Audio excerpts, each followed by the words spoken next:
I had a difficult conversation this morning with a woman about a recent tragedy that took place here in the U.S. I'm not going to say what specific tragedy, and I certainly am not going to state the name of the individual that carried this tragedy out. A tragedy that resulted in the loss of life. But it strangely brought back memories that ironically I had only a couple of weeks ago that led me to do some searching around, which led, of course, to me finding something that was very horrific and terrifying. And it allowed me to have similar feelings that this lady I was talking with this morning has today because of this more recent tragedy. Let me explain. That sounds like doublespeak, but it's not supposed to. I'm going to be very specific with this story, though I am going to leave out names and locations because I do not want to glorify the evil actions of evil men. Don't want to give them credit. That's what the mainstream media is for. That's not us. This woman was wrestling with her emotions because she knew personally the individual that committed this heinous act a long time ago in high school. Other people that she knows knew this person as well, and she shared with me a very chilling story about this person that caused some alarms to go off years ago, alarms to which no one acted, in which she now has feelings of regret. The individual who carried out this recent tragedy was a participant in a particular sport. And I'm being very vague here, and it is intentional. It's not because I'm hiding any facts. It's because we are not giving credit to an evildoer. You know, a lot of people do. If we look throughout history, there are evil people who have done evil things just so they'll be remembered. We are not remembering this individual here by stating their name or what it is that they did, nor will we state the specific sport they participated in when they were in high school. But what you need to know is, and I hope you can hear me over this wind, it's a very windy day here. I was actually going to go a little further back, closer to the wood line. But when I came out my back door to come up here to tell this story, a huge poplar limb fell out of one of our poplar trees and landed in the ground beside me. So this is definitely not a day to be telling a story underneath trees. So, all right, so back to the story. This individual who just carried out this heinous act participated in a specific sport, and during the competition, they lost. They were beaten. They quit on the spot, walked off the team, went into the locker room, and had a tirade, just a meltdown. And the people that witnessed it were in shock. And the person having the tirade was screaming things such as, "I'm going to kill the person that beat them."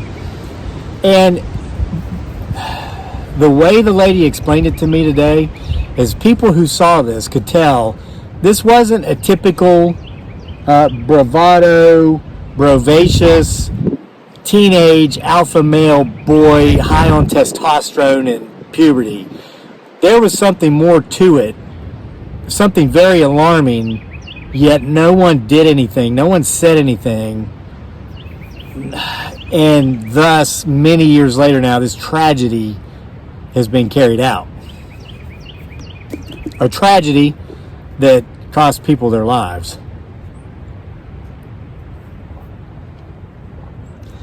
She said that she was talking to me about this because I usually had something to say to make her feel better. Ironically, in this case, I did. The timing for this was perfect. And what I was able to say to make her feel better, I hope, was that I could relate because of a similar individual who, ironically, just a couple of weeks ago, came to mind for no reason whatsoever. I'm 47. I mean, I was in high school 30 years ago, okay? But for some reason, I found myself thinking about this individual that I knew back in high school, back in middle school. And I caught myself wondering, I wonder where this person is now. And I Googled them. And though what I found with my Google results was shocking, it wasn't surprising. And I'm going to tell you why. This individual that I'm talking about from my life from way back, and again, I won't name names, I won't name specific locations.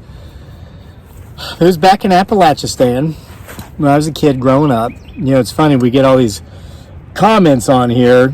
People will make statements like, well, you can tell this guy's from the city. He needs to go back to the city. He's got no business being out in the country if he's afraid of his own shadow, etc., yada, yada.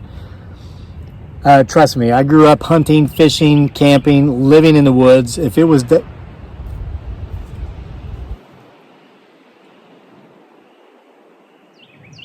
That may have just been the loudest tree knock we've ever captured on camera, okay? We're pushing that off for another time. What I'm saying is I have a vast history of hunting, fishing, being in the wilderness, hiking, camping. So that relates to the story because there was this guy. He was a kid at the time. He's a grown man now. It's my age. He was a bad apple. There's just no other way to say it. He was, I would sum him up, and now the facts are in, and I can say this safely. Even at the time, I would have said he was psychotic. He was not safe. He was scary. He was a bully.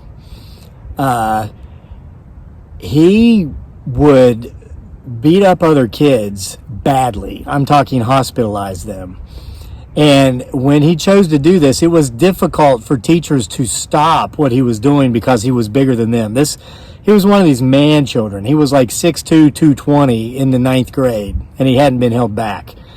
I can only imagine what this individual could have been had he pursued maybe athletics, maybe football, but he didn't. He pursued, and there was some stuff going on up here upstairs that, now listen, I mean, I'm going to admit it. I was terrified of the guy. When I saw him, when he came around, I could feel my gut sink. However, he liked me. I didn't get it. I did not understand it. He liked me. I think he viewed me as somebody who was a friend to him, and he never threatened me. He never hurt me. He never harmed me. But I think one time he tried to. And this is something I remembered after having this conversation with this woman this morning, even after going back a couple of weeks ago and finding out whatever became of this guy. I was not reminded of this specific event with this individual until after I had that conversation this morning. And I felt goosebumps on my arm, and I knew I had to come up here and tell this story. As you can tell with this sun blinding me, I've got to wear my cap to block it. I usually don't come up and tell these stories until way late afternoon, early evening, just before dark because of the mood. You know, these stories are kind of creepy. I'm up here just before noon. It is 11:23 right now as I tell this story. I know you're seeing it on YouTube way later because my internet connection sucks out here, and it takes forever to upload a video. But when I remembered what happened that night and who or what might have prevented this thing from happening, I had to come tell this story.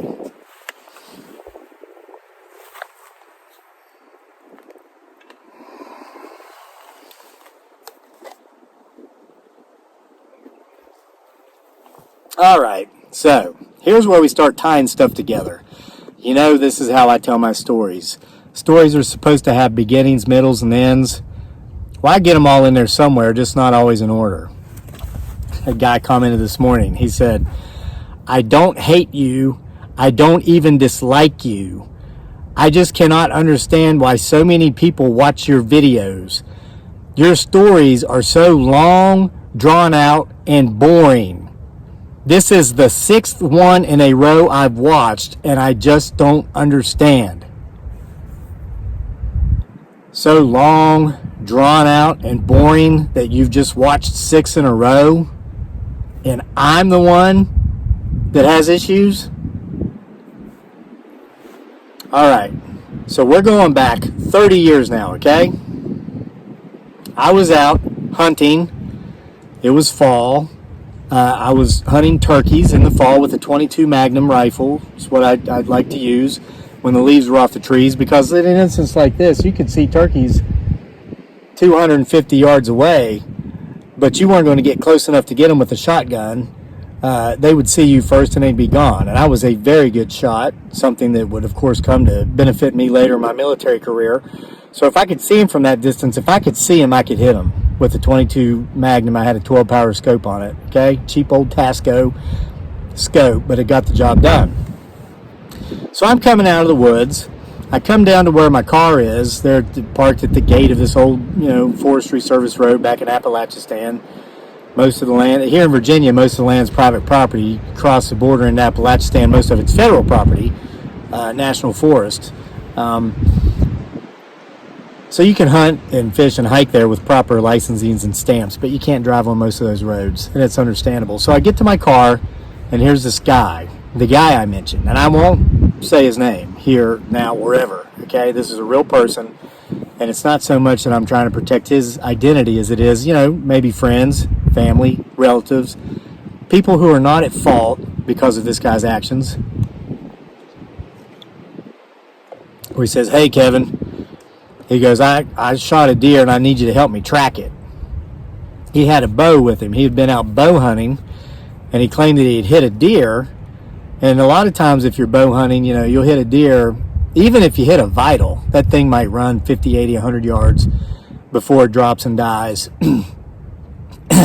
It's still a relatively quick process, but 80 yards in any direction with underbrush and growth in a heavily grown forest, especially just before dark, they can often be difficult to find. So you often have to track them. So he tells me that he might have gut shot it, which is not so pleasant. That's when you don't hit a vital, and that thing might go half a mile or a mile before it drops, and you've got to finish the job. And he said that's the situation he thought we were in that evening, and that I was going to help him. Well, I didn't want to help him. I didn't want to go out in the middle of the woods with this guy. Sure, he liked me. Sure, he never posed a threat to me. But I knew the guy was a lunatic. I mean, I just knew as a child, an older child, a teenager, and before then, this guy was a nutcase, and he was the type that he might like me today, but that doesn't mean he might not kill me tomorrow just because, the guy was literally cuckoo for Cocoa Puffs, okay? Well, I went into the forest with him because I figured, well, I'm better off taking my chances doing what this guy wants me to do rather than just saying, no, I'm not going to. I feel easy with what his response might be. We were out, in the middle of nowhere, parked at some gate on some national forest road, maybe 15 or 20 miles out of town. So we got our flashlights. I know I always go into the woods unprepared these days without flashlights. Back then, I was always prepared. Something happened somewhere along the line. I don't know. I think I just stopped sweating the small stuff, but I guess getting stuck in the woods without a flashlight, especially when you don't know exactly what's out here, it might be out there, isn't always small stuff. So we get into the woods, we're out there, and he says we need to split up. Now, I still had my rifle. He still had his bow with the arrows clipped on it there. And he says, you go that way, I'm going to go this way. He says, you do like a half circle, I'm going to do a half circle, let's meet up. So we did that. So I head out making my half circle. Maybe I'm thinking I'm going a couple hundred yards away from him. But I get about halfway out through my half circle, and I hear footsteps coming towards me. And I'm thinking it's this guy, right? This lunatic. And I'm like, why is he coming towards me? He either made a mistake or this is intentional. Well, of course, in my mind, I'm thinking, he's going to kill me. So I keep walking. I'm trying not to get scared. I am aware of what I'm holding in my hands. But, of course, that would absolutely be a total last last resort. So I'm creeping through, I stop, and then I hear another step stop, but it's one step closer towards me. So I start walking again, circling around to where I'm supposed to meet up with this guy. I stop, I hear crunch, crunch, I hear two more steps stop. Well, I stand there for just, I don't know. I was scared. My heart was beating fast.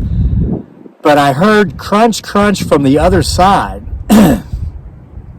So I instinctively spun and shined my flashlight. And 30 to 40 yards away, and there was a lot of grapevines in this area. That's why I'd been turkey hunting in this area. If you know anything about wild turkeys, they love to eat wild grapes. And if you can find locations in the forest that have a ton of grapevines, that's usually a pretty good place to find turkeys because they feed on those grapes as they drop to the forest floor. One of the bad parts about it is it provides for poor visibility because there's vines everywhere. Well, I spin the flashlight around, and it's into such a thicket of vines, and glowing from within those vines, 30 to 40 yards away, 7 or 8 feet up off the ground, I see a set of eyes. They're yellow. They're staring right at me. And I'm thinking, what in the name of all things holy is that? It's not a bear. They're not that tall, unless they're standing on their hind legs. It's not a mountain lion. There allegedly weren't in the area, but there probably was, and there probably is now. So I'm staring at this thing in its eyes. I hear crunch, crunch on my left from where I believe this lunatic guy is. Those two eyes take a step towards me. Out of fearful instinct, I take a step back.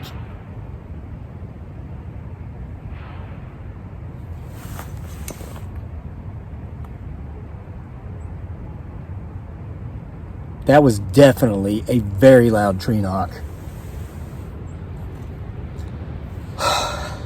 That scared me. I was in the climax of the scene and that happened. So as I take a step back out of fearful instinct because of the eyes looking at me that had just stepped closer, an arrow comes flying by my head and stuck in the side of the tree. If I had not stepped back, that arrow would have hit me in the head. Mind you, I'm holding the flashlight up like this, seeing the eyes, which, by the way, when I shine and I see that arrow, the end of it going dunk, dunk, dunk, dunk, like that, those eyes are gone. Whatever was there is completely gone. Well, here comes my lunatic friend, crunch, crunch, crunch through the woods. He looks with his light. He sees how close he was, and he says, "Oh, I saw that deer. I missed it." I said, "Dude, you almost shot me in the head." And I knew instantly what had happened. He saw my light. He was aiming at the light. He couldn't see me. It was dark, but he could see the light. He was aiming for that light. Well, he said, "Well, I missed that deer and it took off running, so I obviously didn't hit it as good as I thought I did, even if I hit it at all. Let's get out of here." And we did. We left. I let him walk in front of me. I didn't let him behind me. That was my senior year. That was one of the last times I saw him. I'd see him off and on throughout the rest of that school year, but I never was around him again after that to any sort of interpersonal level. But for some reason, got that wind whipping up. Here just a couple of weeks ago, and this happens as you age. A lot of you folks out there are my age or older, so you know this to be true. For some reason, you'll have a memory, you'll have a thought, you'll remember someone that you've not been in contact with for many, many years, and that happened, I think it was around the time I lost a dear friend, a girl I made a video about a couple weeks ago. And so I was just kind of thinking about, people from back in the day, and I thought of this guy, and I thought, whatever happened to that guy? Whatever became of him? Was I off in my feelings about this guy? Well, I Googled him, and what I found was, and again, I'm going to be very vague, I'm going to be very vague because there are people who know me who are watching this and they will know this guy. And I am in no way trying to slander any family members or friends of this guy. 5 years ago, seemingly at random, he attacked a female, an adult female, in a well-lit, populated public place. And he almost killed her. The way it turned out was that he was allowed to plead guilty by way of insanity due to previous offenses and a history of mental health issues, and he is currently locked away in a lunatic asylum where he will remain for another 20 years.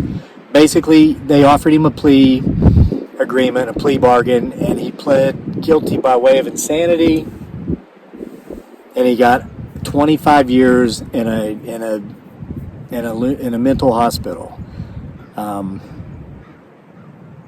And man, when I read that, fortunately his victim is still alive. So we're going back now to the beginning of this video where I was talking about the lady I had the conversation with today and her feelings of, I guess maybe, is it survivor's guilt maybe? Or maybe feeling like she should have done something because she knew by the way this guy acted, and someone very close to her was in that locker room that day and saw this guy have this meltdown that was not normal. And then many, many years later, he carried out a tragedy that resulted in the loss of life. Again, we're not going to acknowledge the dirtbag or his act by stating the name, the location, or the specific tragedy. And she felt bad about that. And so I shared with her my story, and I told her, you know, maybe there's something I could have done 30 years ago that would have prevented that poor woman who was his victim 5 years ago from being that victim, you know, a quarter of a century later. But once again, it's one of the few things I think I have learned about life. I've been around the block a few times, and I think I've learned a couple things. I know I've learned enough to know that there's a whole heck of a lot more I've got to learn, because the more I learn, the more I realize there's more out there I just don't know. But I have learned that none of us have a crystal ball. None of us are in possession of a crystal ball that can predict the future. So if we do see something, by all means, we should say something. I think we've seen enough tragedy in the last generation to know that this is true. However, if something gets away from us, or if we do say something and nothing's done, we can't beat ourselves up about it because of the fact none of us have that crystal ball. So I hope you guys enjoyed this story. It was a really creepy one because it involved, you know, potentially, I mean, I don't know what those yellow eyes belong to. I'm just saying, potentially. And you heard quite clearly 2 distinct, very loud tree knocks up here today. So this story was not supposed to be about him, her, it, or they. But it was about a creature much more terrifying. Human. See you for more next time from here at Homesteading Off the Grid, where we tell very long, drawn out, and boring stories that apparently you just can't stop listening to.